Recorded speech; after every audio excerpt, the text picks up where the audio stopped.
El último capítulo, que es la aplicación más característica de las redes neuronales, son las conocidas redes neuronales convolucionales.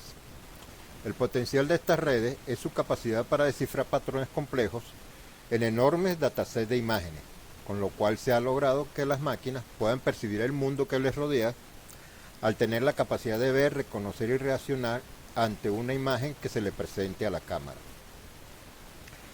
Partiendo de la comprensión sobre el funcionamiento de la visión humana, nuestro cerebro procesa la información a través del corte visual, con capacidad de clasificar desde algo muy generalizado como un rostro hasta profundizar en algo más abstracto. En este caso, todos sabemos que si vemos un ojo de este tipo, lo vamos a poder ubicar como una cara. Si vemos dentro del ojo, pues vamos a ver más características aún, como el iris o el blanco de los ojos o las pestañas. Aún inclusive, si vemos más dentro de la profundidad del ojo, podemos ver características ya un poco más abstractas, como formas, texturas y curvas. Entonces, basado en esta observación, Jean Lecout en 1989 desarrolló una aplicación que le permitió reconocer números escritos a mano en cheques bancarios, para lo cual se basó en la convolución. Este algoritmo de convolución, utilizado en el reconocimiento de imágenes, estaba basado en identificar la estructura espacial de las mismas, y es la característica principal de las redes neuronales convolucionales.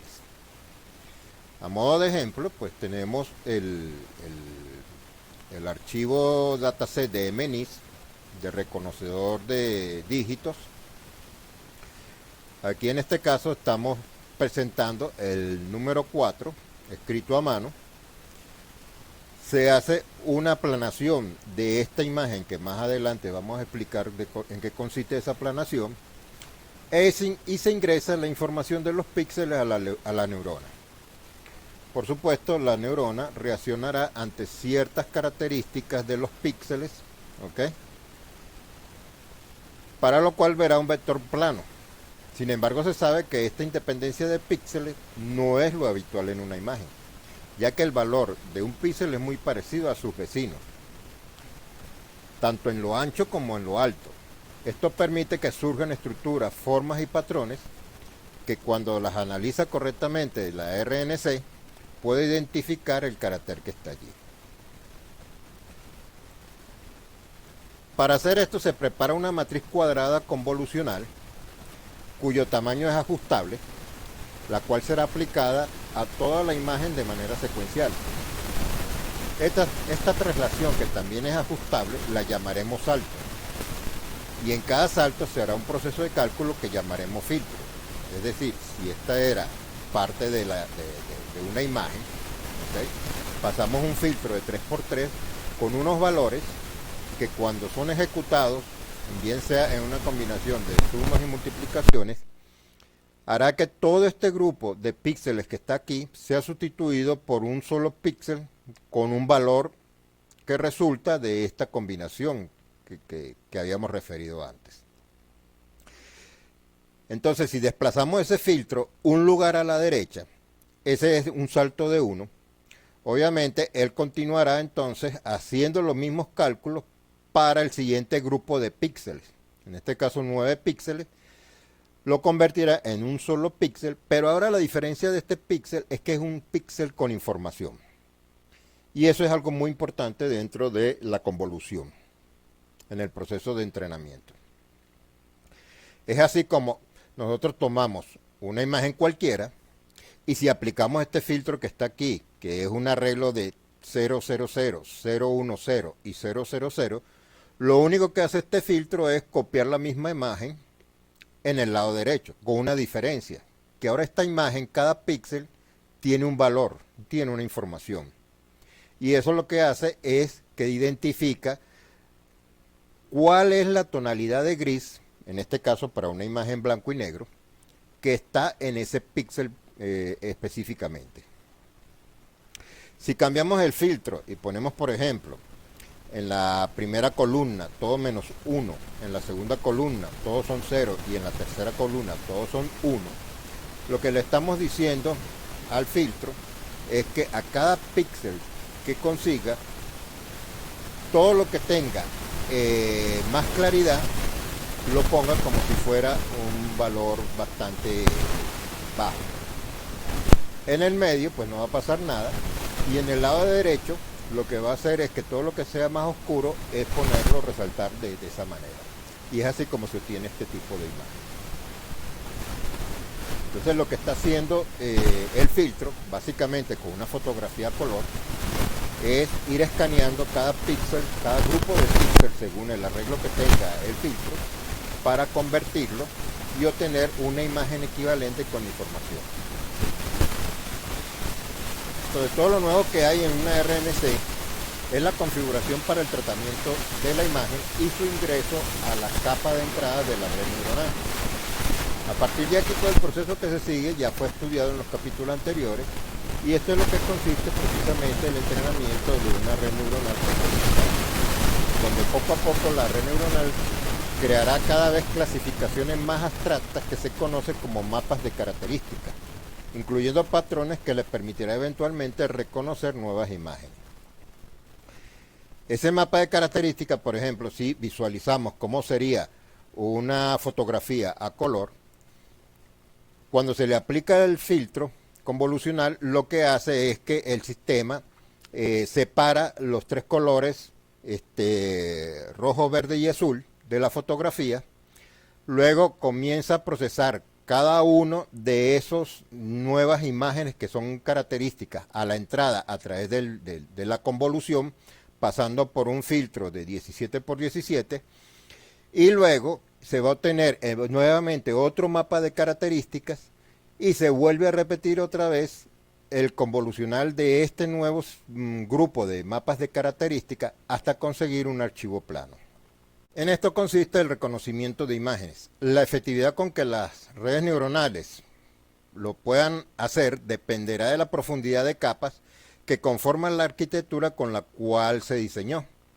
Y por lo tanto, a mayor profundidad de capas, el proceso de convolución se irá haciendo cada vez más abstracto, ya que si antes teníamos una región de 9 píxeles, la convolución lo ha transformado en un solo píxel de información, con lo cual se obtendrán cada vez más características de información espacial de la imagen original.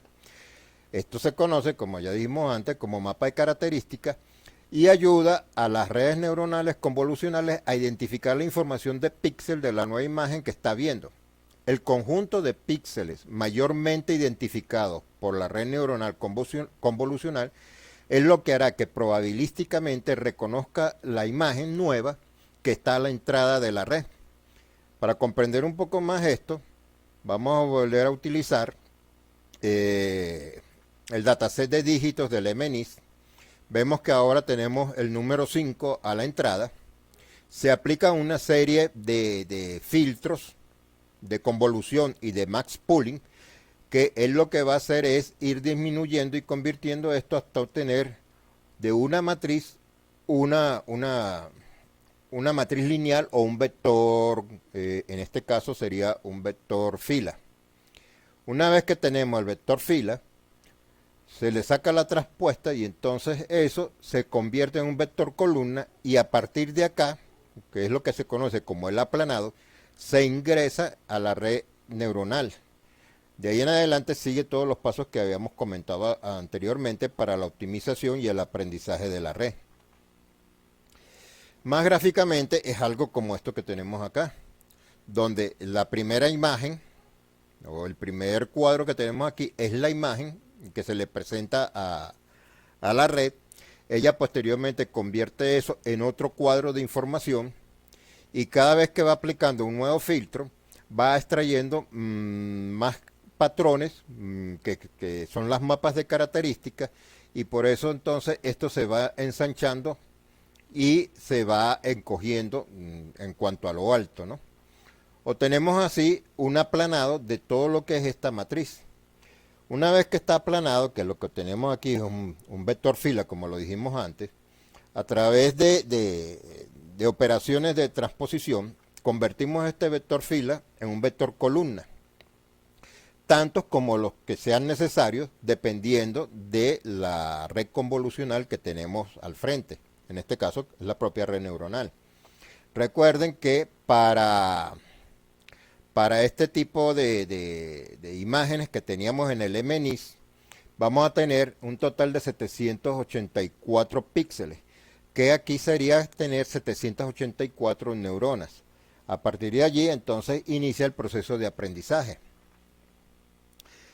En resumen, la red neuronal se caracteriza porque constantemente se está entrenando y aprendiendo filtros de forma jerárquica, en el cual los primeros son muy básicos y a medida que va profundizando en las capas subsiguientes, la abstracción va a ser mayor.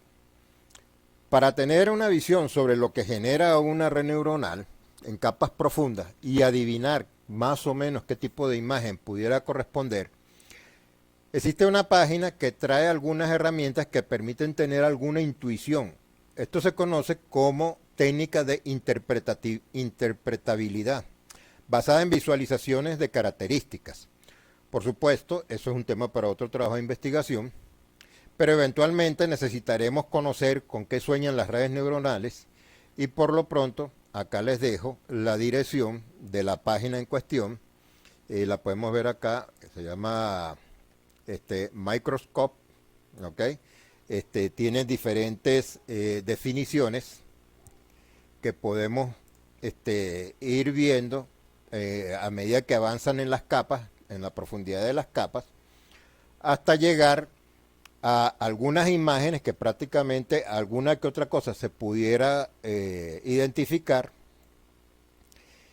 y poder adivinar en cuál de estos cuadros pudiera haber condiciones de características que son semejantes y por los cuales la red neuronal se activaría cuando una de estas imágenes se le presente a la entrada. Bien, volviendo otra vez con el capítulo convolucional, voy a mostrarles ahora algunos ejemplos de algunas de las corridas de la red neuronal que yo venía trabajando desde que inicié el modelado. En este caso, son varias imágenes que tengo en mi tabla, que se la presenté al frente de la cámara de la laptop en la cual yo tenía entrenada la red convolucional. Inicialmente esto solamente se había hecho para entrenar de manera que identificara si la fotografía era un perro o un gato. Actualmente ya la máquina que tengo es una máquina que está en capacidad de reconocer 80 objetos. En este caso, fíjense cómo yo voy pasando, claro, no se aprecia porque puse aquí esto en modo rápido, pero voy pasando las imágenes y él va enmarcando los objetos que va reconociendo: bicicletas, personas, autobús, carro, otra bicicleta, bueno. Y lo hace de una forma bastante eficiente, pues. Esto es con respecto a fotografías estáticas.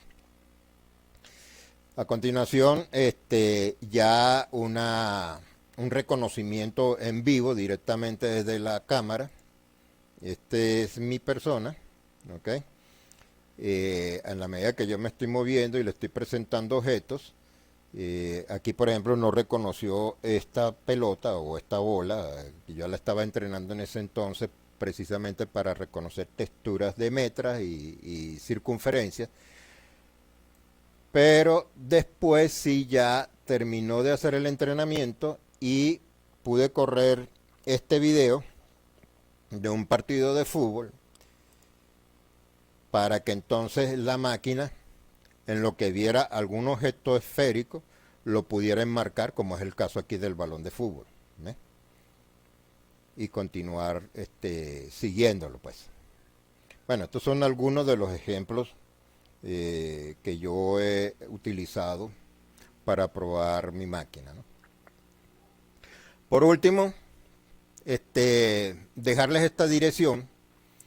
Esta es una página web que conseguí recientemente, en la cual permite de una forma bastante amigable, ¿ok? Crear capas, hacer pruebas de redes, crear neuronas y cambiarles funciones de activación y valores de entrada, ¿ok? Con lo cual se presentan qué cosa está ella reconociendo a la salida, ¿no? Algo como para tener una intuición de cómo trabajan las redes neuronales. Bien. Ya para concluir, entonces hemos estudiado el impacto que tiene tan solo dos de los parámetros principales, como es el peso y el sesgo, en el cálculo del error de la función costo. Sin embargo, hay toda una serie de hiperparámetros y métodos que quedaron por fuera de este estudio, algunos de los cuales mencioné someramente. Esto contribuye a crear un nicho de posibilidades en cuanto a trabajos de investigación a futuro. También es importante analizar los distintos métodos y las formas de combinarlo para poder sacar un poco más de precisión y contribuir en la disminución del cálculo del error. Al seguir unas pautas que me propuse realizar para generar un entorno experimental que me permitiera obtener resultados para hacer algunas comparaciones, aunque estos fueron gráficos, reconozco que haber usado una metodología más ideal hubiera sido generar mediciones en forma tabular, escogiendo solo dos marcos de referencia, debido a lo largo que resultan los procesos de entrenamiento. Bueno, esto quedará como una propuesta para los que vengan más adelante a interesarse en desarrollar temas como este. Sin embargo, creo haber contribuido con la creación de un material que puede ser útil como guía práctica introductoria para el estudio de las redes profundas y continuar desarrollándose a partir de acá. Me parece que se justifica considerar el estudio de las redes profundas adecuando el pensum en los departamentos de matemáticas y no solamente en las escuelas de computación, ya que existe actualmente un amplio campo para el desarrollo profesional como mercado laboral solicitando personal con experiencias en estas áreas. Por último, pedir disculpas por el tiempo excedido, pero creo que es un tema que debía seguir la secuencia y cerrar el ciclo para que se pudiera evaluar en contexto todo el potencial que tiene y, por supuesto, agradecer por la atención prestada.